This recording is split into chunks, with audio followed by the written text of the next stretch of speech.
Hey and welcome back everyone. I hope you guys had a great day so far. Today I want to share with you guys a rather extensive perfume haul. I don't know what happened, but I've been in this particular perfume craze. I've always been a perfume lover and kind of like a little bit of a perfume collector. My collection is not big by any means, although I do own more than probably the average consumer. Pretty much the alchemy behind perfumery, just something that really interests me and really intrigues me. So lately I've been doing a lot of blind purchases, so perfumes that I have not had the chance to smell before. I hope I'm going to do my best in describing the perfumes that I smell and what notes I can detect. So I'm going to get started with this masterpiece. I'm a major honey aficionado.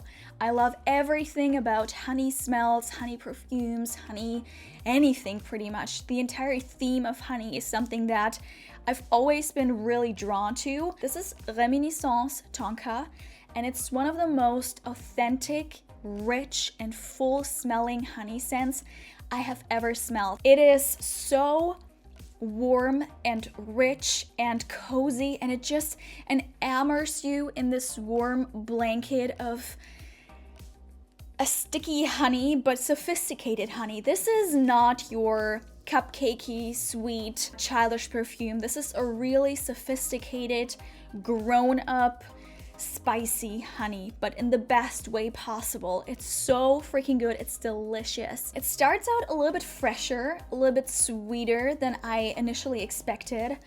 As soon as it develops and you give it a little bit of time to sit on your skin, it transforms into a spicier honey, yet still sweet, absolutely. If you don't like sweet scents by any means, you're not going to like it at all. But if you're a fan of sweet, honey, vanilla-y, oriental scents, this is going to be your number one. Trust me, it's so good. The next one is a little bit unusual. It's more of like a deodorant slash body spray, but it sounded so freaking delicious off the description that I just blindly purchased it. It was super affordable. So this is by Parfums de Coeur. I'm so bad with French, by the way, I'm really sorry.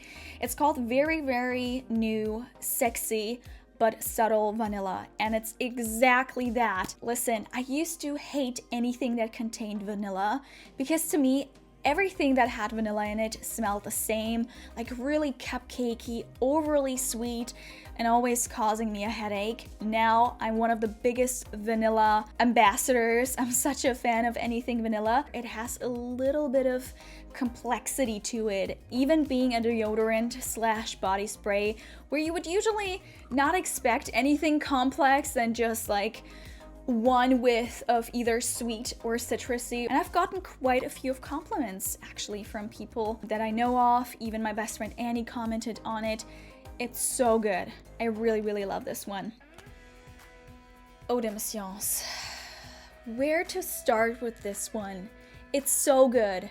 It's bloody amazing for what it is. Yes, it is a cologne. It's not an eau de toilette or even eau de parfum. So it's really faint in terms of scent, and you have to spritz a lot of it to even get a little bit of projection off it, so other people could potentially smell you. I got this one because apparently it is the closest dupe to my all-time favorite, my heart and soul, my all-time favorite vanilla perfume that I'm certainly going to get next year because I finally want it in full size for myself.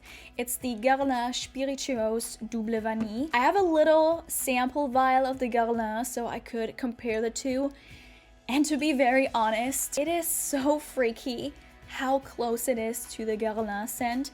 Of course, it doesn't have the same complexity nor the same projection and the depth that the Guerlain has because it's an eau de parfum. This is only a cologne, but still, it's so close to the original. It's a very warm, sweet, but boozy vanilla, so it has some like alcohol rum to it. I'm not sure whether the notes actually contain rum, but I do smell it. And it's very warm and inviting, and I love to go to sleep with it. So I douse myself with it and go to sleep, and it makes me sleep a little bit better because I love this scent so much. Another obsession of mine, I mean, look at this packaging. It's gorgeous. This is a Middle Eastern Oriental scent that is by far the sweetest, most clingiest scent that I have ever experienced, but in the best way possible. I'm rather obsessed with it. It's a really heavy, sturdy glass bottle that contains a dark red liquid, just stunning, almost looks like blood. And although it is on the very dominant sweet side, I think it has a lot of complexity to it. There's some myrrh and sandalwood and a little bit of oud in here, so it has some smokiness and woodiness to it. Only in the very few spritzes it smells like a little bit of a burnt molten sugar, but after you leave it on the skin and let it develop a little bit, it transforms into a much smokier yet still sweet, like myrrh and sandalwood scent. With this one, you absolutely have to love really sweet scents to even like it, but I'm obsessed with it and I'm definitely going to repurchase it when I run out. The next product that I purchased blindly was only due to Amy from Amy Loves Perfume. It's certainly one of these products that YouTube made me buy. She recommends something, I'm bound to buy whatever she says. And one of these perfumes was the Vince Camuto Eau de Parfum that she apparently loves to layer with another perfume that's really sweet to make her own concoction, and said that it was amazing due to this one containing a lot of rum. I'm a rum aficionado yet again. Anything that smells really boozy, smoky, and rum-like, in lack of other words. However, the scent was not quite what I expected when I first smelled it. I do smell the rum in here, but it's more in the background. I mainly smell a really fresh note, like the osmanthus that is in here. Osmanthus is a flower, like I always associate osmanthus with spring and summer. It's a really fresh note, and it always gives a sort of, let's say, citrusiness to perfumes. I really love this scent. It was certainly not what I expected, especially not from the description that Amy gave. I was expecting a really smoky, boozy, rummy perfume that had a little bit more complexity to it, but this one is a great summer/fall perfume that smells a little bit fresher. It doesn't have a lot of smokiness to it. I do smell the rum in here, however. I mainly smell the flowery osmanthus in here, which I don't mind, to be honest. It's not my favorite flower or floral component in a perfume, but I still love this perfume. It's really unusual to what I expected and what I have smelled before, in fact. It's hard to describe this one actually, but I really enjoy using it. I wouldn't necessarily say that I would layer it with something else because I enjoy it the way it is. It has a really powerful longevity, just to say the least. I spritzed it just about yesterday or so in the morning, and I can still smell it on my clothes. It's really powerful and long-lasting. And lastly, I want to share with you guys these 3 celebrity fragrances that I stumbled upon that have truly blown me away, surprisingly, because to be honest, I wasn't a fan of them prior, although back in the day when I was a teenager, I was obsessed with Avril Lavigne's fragrance. Not sure what the name of it was, but oh my goodness, it was my signature. I loved it to death. But ever since, I felt that most of the ones that I've tried turned into an unpleasant, sour, undescribable scent. I'm sure not the way that they were supposed to smell like, but I did not like them on me. And ever since, I just pretty much checked them off and forgot about them. But the first one that has absolutely changed my mind was Jessica Simpson's Fancy. And let me show you the bottle first because it is just stunning. But the scent inside is surprisingly well composed. It's not really unique in terms of the notes or anything. I have smelled similar fragrances like this before. It's unique in terms of how well it lasts, number one, and how it develops on me. It starts really fresh and sweet, and it gradually turns warmer and warmer but stays a little bit on the fresher side, which is usually not what I personally like. I don't like citrusy scents at all. This one has something about it that's different. It is a really pretty, feminine, gorgeous scent that you can wear every single day. I would absolutely love to wear this in the office, but you have to make sure that you don't over spritz it, because with this one, you can smell it very well. It has a really strong projection, so people can smell this rather easily. I really love wearing it. This is also an all-around perfume. I can wear this from spring to winter. It's good with every single season. The next perfume is quite the opposite to what I just talked about. It's not this girly, sweet, easily approachable perfume or character. It is pure sex, straight away. That is the best description that I can come up with. This is Dita from Tease Erotique. And let me tell you, it is one of my all-time favorite celebrity / drugstore perfumes. It is so good, really, really particular and completely different to anything I have smelled, especially from any celebrities or any other drugstore perfumes.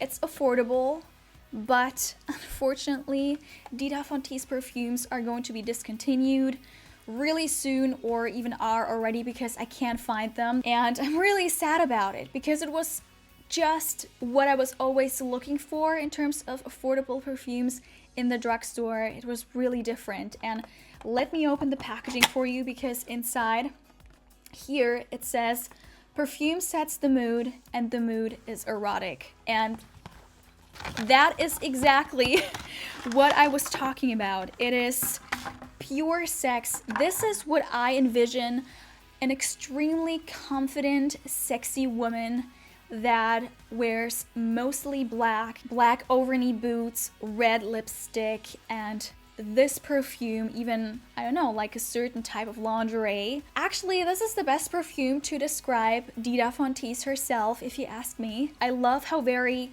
leathery, spicy, and smoky it is. I can see this being worn by women in a boudoir setting, where everything is just really laid out in a sexy mood and smells like incense and tobacco and like leather and stuff. And it's just, yeah, it's really different to all of the perfumes that I talked prior.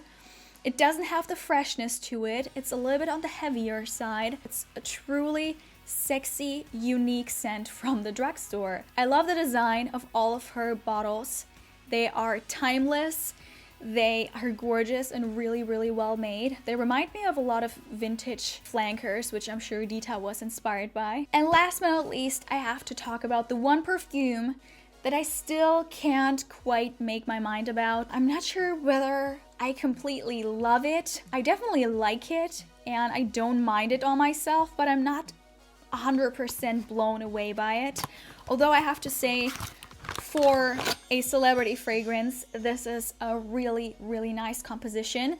It is the Madonna Truth or Dare Naked. It has a amber base. Amy described this as a really warm, ambery liquid. Just something that smells warm straight away, that makes you feel very cozy and comfortable, and it's a perfect fall and winter scent. However, I detect a really sweet, fruity peach blossom. First of all, it's really, really dominant. This one has to dry down on me for quite some time to show the amber notes, so to speak. It's really, really warm, this one. I personally would not wear this during the summertime because it's so sweet. Kind of like compared to Raghba, but fruity sweet, not sugary sweet, and smells very warm. As I said before, I like it. I'm not quite sure whether I love it yet. But for now, I can say on me, it lasts quite a while. Weirdly, Amy said that it wouldn't last as long, but I only have to use a spritz or two and it lasts the entire day on me. So I'm happy with the longevity. So that was my rather ridiculous perfume haul. I hope you guys enjoyed it anyways. It's so hard to cut down the videos to a really short, concise video because I talk so much and I try to be as informative and thorough as possible. If you guys have any further suggestions for me based on the descriptions that I gave you about the perfumes, feel free and leave them down below in the comments. I would love to know your suggestions. I'm always on the hunt for new perfumes, obviously. I hope you guys enjoyed this video. If you did, give it a thumbs up and subscribe to my channel to get more content in the future. I'm particularly active on Instagram and share all sorts of things, so check me out on there as well. And I wish you guys a beautiful day, and as always, until we meet again.